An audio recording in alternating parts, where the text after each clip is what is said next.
다 찾으신 줄 알고 우리 한 절씩 교독하고 마지막 절은 합독하도록 하겠습니다. 제가 먼저 읽도록 하겠습니다. 나팔을 내 입에 댈지어다. 원수가 독수리처럼 여호와의 집에 덮치리니 이는 그들이 내 언약을 어기며 내 율법을 범함이로다.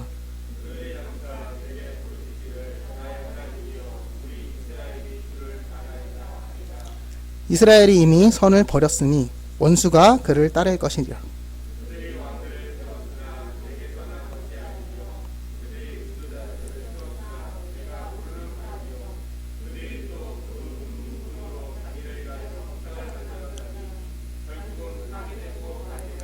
사마리아여, 내 송아지는 버려졌느니라. 내 진노가 무리를 향하여 타오르라니 그들이 어느 때에야 무죄하겠느냐.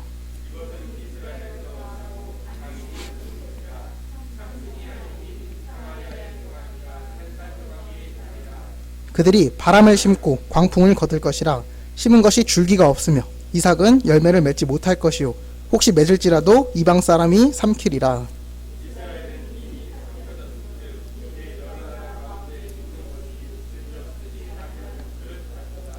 그들이 홀로 떨어진 당나귀처럼 아수르로 가고 에브라임이 값주고 사랑하는 자들을 얻었도다.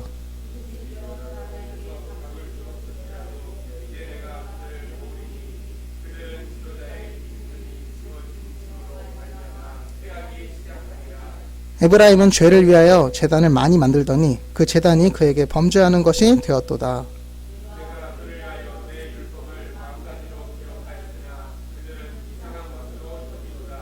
그들이 내게 고기를 제물로 드리고 먹을지라도 여호와는 그것을 기뻐하지 아니하고 이제 그들의 죄악을 기억하여 그 죄를 벌하리니 그들은 애굽으로 다시 가리라. 이스라엘은 자기를 지으신 이를 잊어버리고 왕궁들을 세웠으며 유다는 견고한 성읍을 많이 쌓았으나 내가 그 성읍들에 불을 보내어 그 성들을 삼키게 하리라. 아멘. 아멘. 여러분들은 무엇으로 사십니까? 모두 이제 훌륭한 우리 서울교회 성도님들은 예수님 하나로 살아간다 이렇게 고백할 것 같아요.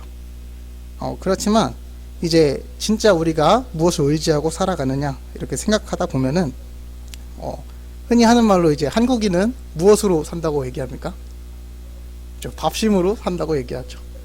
그리고 이게 바로 이게 밥이 튀어나오죠. 의식주 중에 하나가 나옵니다. 누구는 기술로 산다. 나 이거 아니면 이걸로 먹고 살지 이렇게 얘기하고, 또 누구는 그래도 국가가 있으니까 우리를 지켜주는 거 아니냐 이런 강렬한 마음을 가진 분도 계시고, 또 누구는 지혜로 산도, 누구는 힘으로 삽니다. 이처럼 우리가 흔히 우리가 무엇으로 살아가느냐 이걸 떠올리게 되면은 의식주 이런 걸 먼저 떠올리며, 그리고 더 나아가서는 뭐 돈, 경제, 평안, 평화 이런 실생활에 당장 보이는 것들로 산다고 얘기할 것입니다. 만약 우리가 그래도 나는 예수님으로 사는데 이렇게 얘기하시는 분 있을 수 있는데, 그러면은 이 모든 것을 포기하고 예수님 앞에로 혼자 나아갈 수 있느냐 라고 딱 물어봤을 때는 멈칫하게 되는 것이 이제 사람들의 마음일 것 같습니다. 오늘 설교의 제목이 이제 사람은 무엇으로 사는가입니다. 이는 이제 톨스토이 그 작가가 단편집 중에 하나로 쓴 소설인데, 이 소설의 내용이 이제 실수를 한 천사가 이제 땅에 내려오게 되고, 그 천사가 이제 일련의 사건들을 통해서 사람이 정말 중요하게 생각하는 것, 이것을 깨닫고 돌아가는 장면을, 그 내용을 그린 것인데, 정말 그 중요한 게 무엇인지는 조금 이따가 설명하고 오늘 본문으로 다시 돌아오겠습니다. 본문은 이제 하나님께서 호세아를 통해 이스라엘의 범죄를 꾸짖는 장면입니다. 그래서 무엇을 꾸짖는지 알아보기 위해서 본문의 배경을 보자면, 당시 북이스라엘의 왕권은 이스라엘은 이제 왕권이 계속 교체되는 상황이에요. 이제 왕권이 계속 교체된다 함은 굉장히 혼란스러운 상황이었다고 우리는 받아들일 것입니다. 아수르가 계속 힘을 키워서 북이스라엘을 견제하고 있었고, 이는 이제 왕권도 교체되는 마당에 이제 외부 세력도 크는 이제 국내외적으로 굉장히 혼란한 상황이었습니다. 그래서 이러한 상황에서 이스라엘은 이제 살아남아야 되니까 이제 애굽에 붙어야 될지 아수르에 붙어야 될지 이렇게 막 고민하며 이제 외교적으로라도 이제 자신들의 힘이 점점 줄어들어가는 걸 느끼니까 외교적으로라도 힘을 키우기에 급급한 그러한 모습이었고, 그들의 정체성인 신앙을 보면 그들은 단지 이제 하나님을 믿는 신앙을 국가의 결속력을 위함으로. 그러니까 뭐 우리가 교회를 옛날 시대에 교회를 이용했던 것처럼 그냥 뭐 귀 닫고 나라 말을 들어라 이런 식으로 이제 결속력을 높이는 수단으로만 사용했고, 그저 뭐 막 이제 국민들이 불안해할 때 하나님이 다 해주실 겁니다 이러면서 이제 그냥 불안을 잠재우는 용도로 하나님을 사용하고 있었다는 것입니다. 그리고 그들은 진정으로 하나님을 섬기는 것이 아니라 하나님의 성전을 금송아지 우상의 집으로 전락시켰으며, 그 안에서는 이제 제사장들이 재물을 모으고 풍요를 기원하는 데만 집중하고 있었던 것, 이것이 이스라엘의 당시의 모습이었습니다. 이러한 모습을 보았을 때 이스라엘은 여호와를 의지한다고 말은 하지만 전혀 의지하지 않고 현실적인 해결책만을 추구하고 있으며, 종교나 정치력, 군사력 등 이 모든 힘과 집중을 그저 그 힘을 키우는데, 힘을 유지하는 데만 쏟고 있었습니다.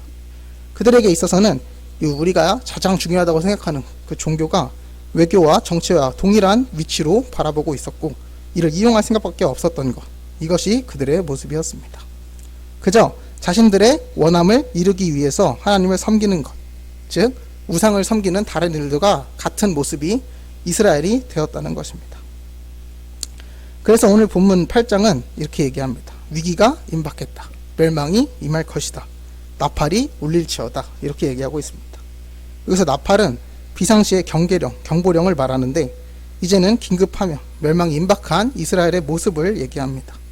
그리고 이 일이 일어나는 이유는 그들이 하나님을 바라지 않았으며 여호와를 의지하지 않고 율법을 어기며 범하는 길로 너무나도 많이 기울었기 때문이라고 얘기합니다. 그런데 2절을 보면 이런 말을 합니다. 2절 함께 우리가 보겠습니다. 시작. 그들이 장차 내게 부르짖기를 나의 하나님이여 우리 이스라엘이 주를 아나이다 하니라. 네. 이제 그들이 저는 주를 압니다. 왜 우리가 이렇게 벌을 당해야 합니까? 이렇게 얘기한다는 뜻이에요. 그들은 자신들이 신앙적으로 실패했음을 전혀 모릅니다. 그 자신들이 이제 종교에 대한 실패로 심판을 받는다는 생각조차 하지 못한다는 것입니다. 그들은 분명 나는 열심을 보였고 열정을 다했습니다. 이렇게 얘기하는데, 그들은 그저 그 행위에만 집중해 자신들의 실수가 없었다고 생각한다는 것입니다. 그러나 이는 우상과 하나님을 구분하지도 못하는 이스라엘의 모습을 보여주고 있는 것입니다. 그래서 3절을 보면 이스라엘이 이미 선을 버렸으니 원수가 그를 따를 것이다. 그리고 4절, 그들이 왕들을 세웠으나 내게서 난 것이 아니요 그들이 지도자를 세웠으나 내가 모르는 바이며 그들이 또 금과 금으로 자기를 위하여 우상을 만들었나니 결국은 파괴되고 말리라. 그래서 하나님께서는 이제 호세아를 통해서 너희들은 나 섬긴 게 아니다. 너희들은 우상 숭배하고 있고 금으로 너네가 멋대로 만든 것, 그것을 섬기고 있다. 이렇게 지적하고 있습니다. 앞전에 확인했던 것과 같이 이스라엘은 폐역과 쿠데타가 반복되는 시기였습니다. 권력 투쟁에 불과한 정치적 반역이 반복되고, 그러한 혼란들은 이스라엘에게 있어 신앙에 대한 기본적인 내용을 생각할 수 없게 만든 상황이었습니다. 하나님을 두려워함과 하나님의 백성, 하나님이 정하신 나라라는 그 이스라엘 본연의 정체성을 전혀 놓치고 있는 이스라엘의 모습입니다. 그래서 9절을 보면 그들이 홀로 떨어진 들나귀처럼 아수르로 갔고 에브라임이 값주고 사랑하는 자들을 얻었도다. 이제 주인 없는 들나귀처럼 아수르로 가는 이스라엘, 이렇게 얘기하는데, 이는 이스라엘이 이제 아수르를 이제 적으로 보긴 하나 결국 똑같아지는 그들의 모습을 지적하고 있는 것입니다. 그래서 세상적인 것, 힘에만 의존하는 아수르와 별반 다를 것이 없어진 이스라엘을 말하며 10절, 그들이 여러 나라에게 값을 주었을지라도 이제 내가 그들을 모으리니 그들은 지도자의 임금이 주어준 짐으로 말미암아 쇠하기 시작하리라.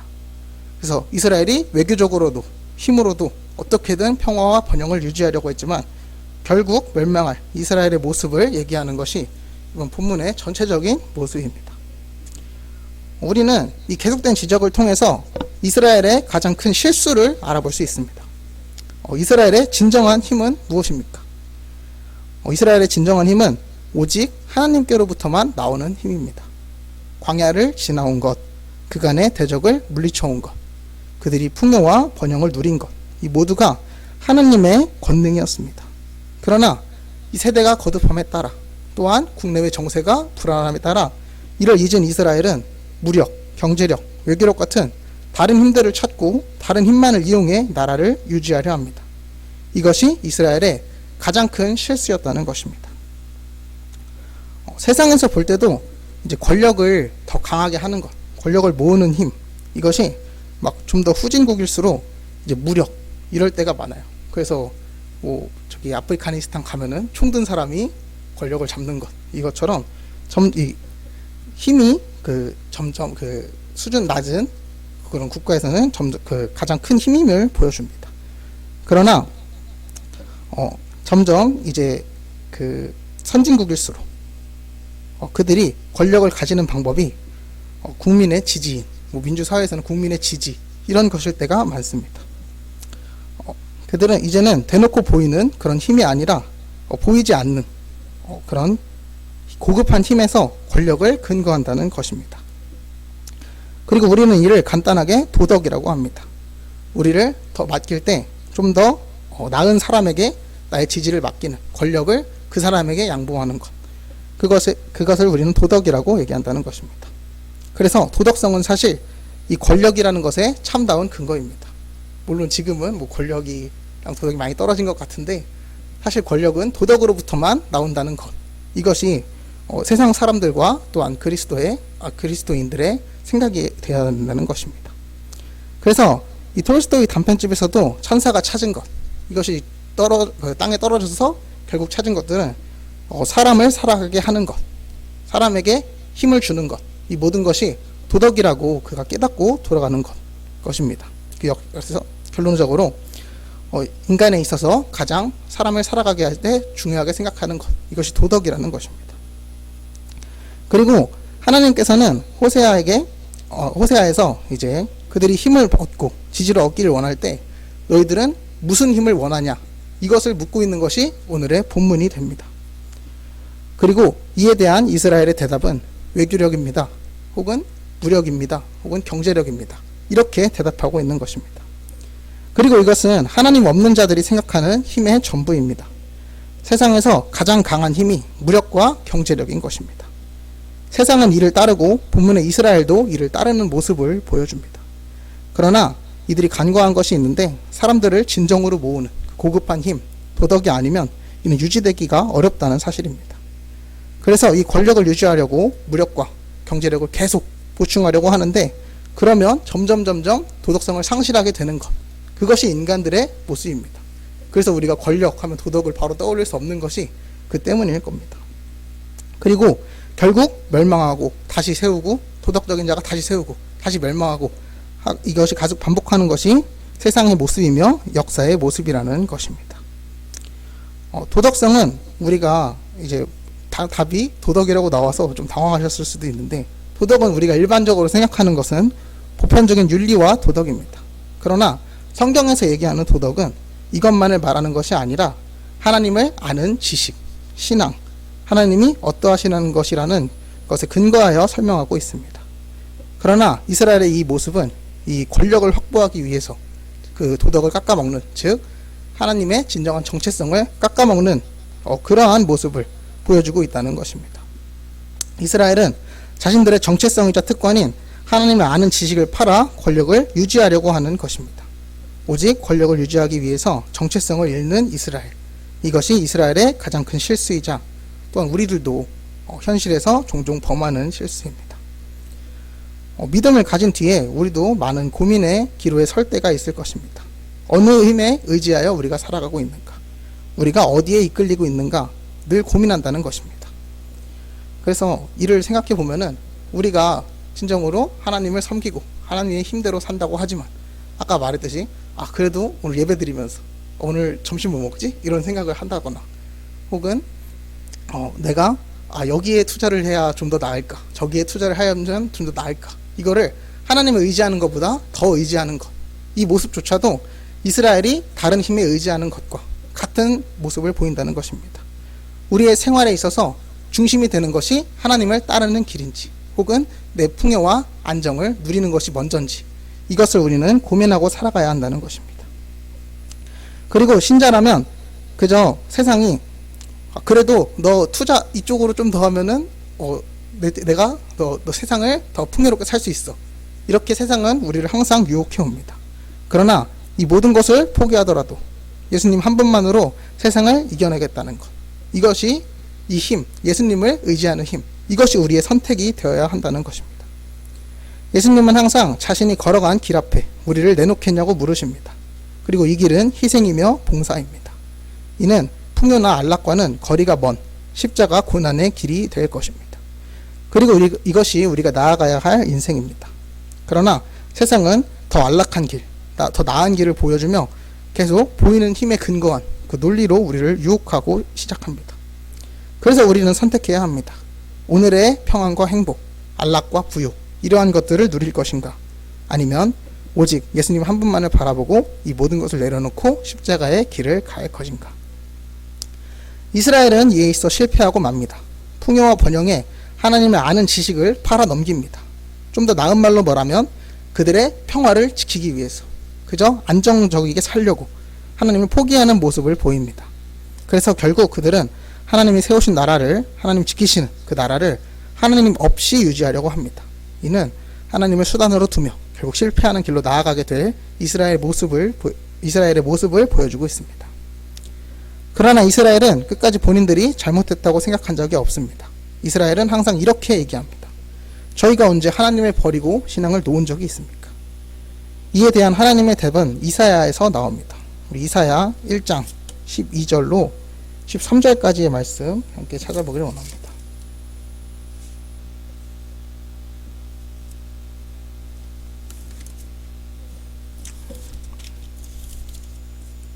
이사야 1장 12절로 13절까지의 말씀입니다. 구약성경 969페이지에 있습니다. 다 찾으셨으면 우리 한 목소리로 읽도록 하겠습니다. 시작. 너희가 좀 천천히 할까요? 자, 시작하겠습니다. 보이러 오니 이것을 누가 너희에게 요구하였느냐? 내 마당만 밟을 뿐이니라. 헛된 재물을 다시 가져오지 말라. 분향은 내가 가증히 여기는 바요. 월식과 안식과 대회로 모이는 것도 그러하니 성화에 어울려 악을 행하는 것을 내가 견디지 못하겠노라. 아멘. 이스라엘은 자신들의 열심, 자신들이 신앙의 열심을 오직 그 제사와 절기를 지키는 것, 뭐 제물을 바치는 것, 이것들로 생각했습니다. 그러나 하나님께서는 이것들을 우선적으로 바라지 않으신다는 말을 이사야에서 하고 있는 것입니다. 오직 하나님의 자녀로 부름받은 모습과 순종, 그리고 신자로서의 그들의 책임, 이것이 하나님이 바라는 그들의 신앙의 모습이며 열정입니다. 그러나 이스라엘은 이를 끝까지 이해하지 못합니다. 그래서 그들은 겉으로만 하나님을 의지하며 실상으로는 힘과 권력, 지위를 의지하고 하나님을 믿는 믿음으로 살지 않습니다. 다른 것들로 그들의 만족을 채우려고 하며 결국 하나님의 사람다운 삶을 살지 못하는 것, 이것이 이스라엘의 모습이었습니다. 그래서 우리도 이러한 모습을 경계해야 할 것입니다. 예배에 열심을 드리고 찬양을 목이 터져라 부르고 기도에 많은 시간을 쏟는다 할지라도 이 방향성이 우리가 진정으로 의지하는 것이 하나님이 아니고 그저 그래도 이게 좀 더 나아졌으면 좋겠다, 이 일이 나에게 좀 더 잘 풀렸으면 좋겠다 하는 이 평안과 안정에만 초점이 맞춰져 있다면 이는 하나님이 바라는 방향에는 관심이 없고 신자다운 삶이라고 얘기하지 못할 것입니다. 그저 현실에 그렇게 우리는 실패한 이스라엘의 모습과도 같고 우리는 항상 하나님이 원하는 방향과 그 뜻을 구하는 쪽으로 우리의 기도의 초점을 맞춰야 될 것입니다. 그리고 이 잘못된 믿음을 오늘 본문 8장 11절과 12절로 얘기합니다. 제가 읽도록 하겠습니다. 에브라임은 죄를 위하여 제단을 많이 만들더니 그들이 제단에 그에게 범죄하는 것이 되었도다. 내가 그를 위하여 내 율법을 만가지로 기록하였으나 그들은 이상한 것으로 여기도다. 본문은 이 많은 제단과 율법이 이스라엘 전역을 오염시켰다는 말을 하는데 이는 이 권력으로 보이는 하나님을 수단화하는 행동, 또 이를 보이는 제단과 율법들이 하나님을 오염시켰다는 말을 합니다. 그래서 이는 결국 하나님을 기계적으로 섬길 수 있게 한다는 그것을 보이는 것이고 이는 하나님이 진정으로 원하는 방향을 충족시키지 못하고 그저 신앙의 겉모습을 보이는 신앙으로 전락시켜버린 것을 얘기하고 있는 것입니다. 이스라엘은 율법의 모든 행위에 하나님이 빠져 있으면 율법은 한낱 규범, 규칙, 도덕에 불과하다는 사실을 그들은 몰랐습니다. 하나님이 없는 율법에는 인격이 없고 의지가 없다는 것을 몰랐다는 것입니다. 그리고 이는 사람을 신자로 나아가게 할 그 힘이 존재하지 않고 이는 그저 제도와 관습으로 하나님의 신앙을 망치는 길로 나아가게 하는 것이 되었다는 것입니다. 그래서 하나님께서는 결국 이 당신이 세운 나라를 무너뜨리면서까지도, 이 율법을 무너뜨리면서까지도 진정한 너희를 내 사람으로 만들겠다, 이렇게 얘기하신다는 것입니다. 신앙의 핵심은 하나님을 아는 것입니다. 이는 지식이 아니라 인격과 신앙의 문제입니다. 인격적으로 찾아오는 하나님의 무시무시한 사랑입니다. 이것이 없으면 신앙과 율법은 제도와 분노, 이해관계, 비판, 정죄 이런 것만이 남지 않습니다. 하나님은 이를 원하지 않고 결국 그들에게 있어 평안과 풍요와 번영, 안정과 평화를 빼앗아 이를 깨닫는 자리로 떨어뜨리겠다고 본문에서 얘기하고 있습니다. 그리고 이것이 이스라엘의 포로기의 시작이 된다는 것입니다. 하나님께서 그들을 이렇게 포로의 자리까지 떨어뜨리면서 가장 비참한 그 자리로 떨어뜨리면서까지 알게 하고 싶어하는 진리가 있습니다. 그리고 이는 신약성경 빌립보서 4장에 등장합니다. 우리 함께 찾아보기를 원합니다. 빌립보서 4장 10절로 13절까지의 말씀입니다.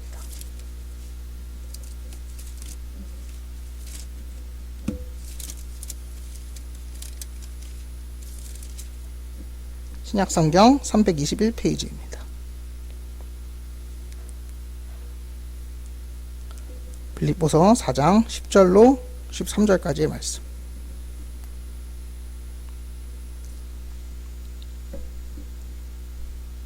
자, 다 찾으셨으면 우리 한 목소리로 읽겠습니다. 시작. 내가 주 안에서 크게 기뻐함은 너희가 나를 생각하던 것이 이제 다시 싹이 남이니 너희가 또한 이를 위하여 생각은 하였으나 기회가 없었느니라. 내가 궁핍함으로 말하는 것이 아니라 어떠한 형편에든지 나는 자족하기를 배웠노니 나는 비천에 처할 줄도 알고 풍부에 처할 줄도 알아. 모든 일 곧 배부름과 배고픔과 풍부와 궁핍에도 처할 줄 아는 일체의 비결을 배우노라. 내게 능력 주시는 자 안에서 내가 모든 것을 할 수 있느니라. 아멘. 굉장히 익숙한 구절입니다. 그리고 크리스찬이라면 거의 다 좋아할 만한 구절입니다. 특히 13절이 그렇습니다. 내게 능력 주시는 자 안에서 내가 무엇이든지 할 수 있느니라. 그래서 이 말을 딱 보고 우리는 만약에 이제 말씀 카드에서 이걸 딱 뽑으면은 이제 나 뭐든지 해도 되겠다. 내가 원하는 걸 들어주시겠구나. 이러면서 이제 만족하면서 돌아갈지도 모릅니다. 그러나 이 능력이 무엇인지는 잘 우리가 모른다는 것입니다.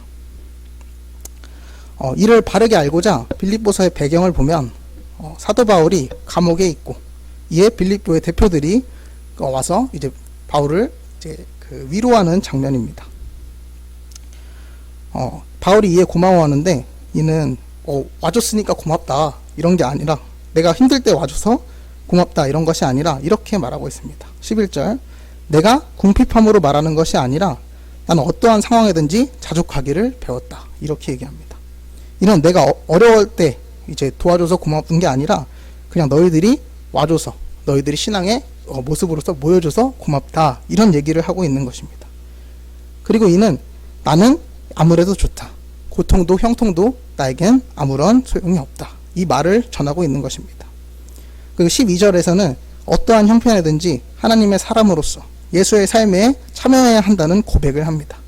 이는 바울의 인생이 이제는 고통이나 형통을 근거로 사는 인생이 아니라 오직 예수로 근거를 하는 것, 이것이 자신의 삶이 되었다는 것을 말하는 것입니다. 이는 고통의 길을 걷게 하시면 그 길로 나아갈 것이고 형통의 길로 걷게 하시면 그 길로 가는 것이 이제 나의 삶이 되었다. 그렇지만 그 모든 길이 예수님이 간 길을 걷는 것, 그리고 이를 아는 능력이 생겼다는 것이 이 빌립보서의 말씀이 됩니다. 그는 마치 이렇게 말하는 듯합니다. 내게 능력 주시는 자는 세상이 아닙니다. 오직 예수님이십니다. 그저 이 모든 길에서 예수를 전하는 것만이 나의 삶이며 이 모든 것을 견딜 능력이 하나님이 제게 주신 능력입니다. 바울은 안정과 번영을 삶의 우선 가치로 두지 않았습니다. 그는 단지 신자된 자신의 정체성을 지키고 하나님의 도를 구하며 하나님의 길로 나아가기를 선택하고 그것이 자신의 능력이며 자신의 삶이라고 고백한 자였다는 것입니다. 말씀 맺겠습니다. 이스라엘은 안정과 번영을 위해서 자신의 정체성을 팔고 하나님을 수단으로 이용했으며 이것이 이스라엘의 실패가 되었습니다. 이에 반해 바울은 어떠한 상황에서도 하나님을 바라며 자신이 고통스러운 상황임에도 오직 십자가의 도만을 붙잡고 나아갔습니다. 이때 우리는 무엇을 바라고 살아가야 하겠습니까? 세상에서의 안정과 번영입니까? 아니면 오늘 하루를 승리하는 그 고통스러운 순종의 삶을 살 것입니까? 우리 모든 성도님들이 하나님의 정체성을 지키고 세상과 타협하지 아니하고 오직 우리가 나아갈 길을 가는, 우리가 이제는 세상에서의 비천, 풍부, 배고픔, 배부름, 궁핍과 풍부 이러한 것들에 집착하는 것이 아니라 이를 넘어선 그리스도의 승리를 바라보는, 그리고 오직 하나님의 길을 따라서 그 하루하루를 살아가는 우리 모두가 되길 간절히 소원합니다. 우리 찬송 기도하겠습니다. 이스라엘은 풍요와 안정을 따르다 결국 실패하고 맙니다. 그들의 모습은 올바른 신앙인의 모습이 아니라 그저 하나님을 빌미로 한 자신의 만족을 채우는 우상을 섬기는 신앙이었습니다. 그리고 우리도 이와 크게 다르지 않습니다. 우리도 그저 상황이 닥치면 풍요와 안정을 더 따르며 이것을만 매달리고 이것만 기도하는 부족한 종의 모습이 우리의 모습입니다. 우리가 입으로는 순종한다고 하지만 결국 풍요 앞에 무너지며 평화 앞에 희미해지는 것, 이것이 우리의 믿음입니다. 그러나 이러한 상황에도 오직 십자가만 바랄 수 있게 만드는 믿음을 허락하시고 부족한 우리를 결국 그 믿음의 자리로 붙드시며 하나님의 신실한 사람으로 만드실 그 하나님을 간절히 기대합니다. 이스라엘은 결국 포로를 통하여 하나님의 신실할 뜻을 깨닫게 된 것처럼 우리의 인생 중에서도 비천과 풍부, 배고픔과 배부름, 궁핍과 풍부, 이 모든 세상의 사건들을 통하여 하나님을 진정으로 알아가는 일체의 비결이 우리에게 들어오기를 간절히 바라며 이 모든 것을 사랑이신 우리 주 예수 그리스도의 이름으로 기도드립니다.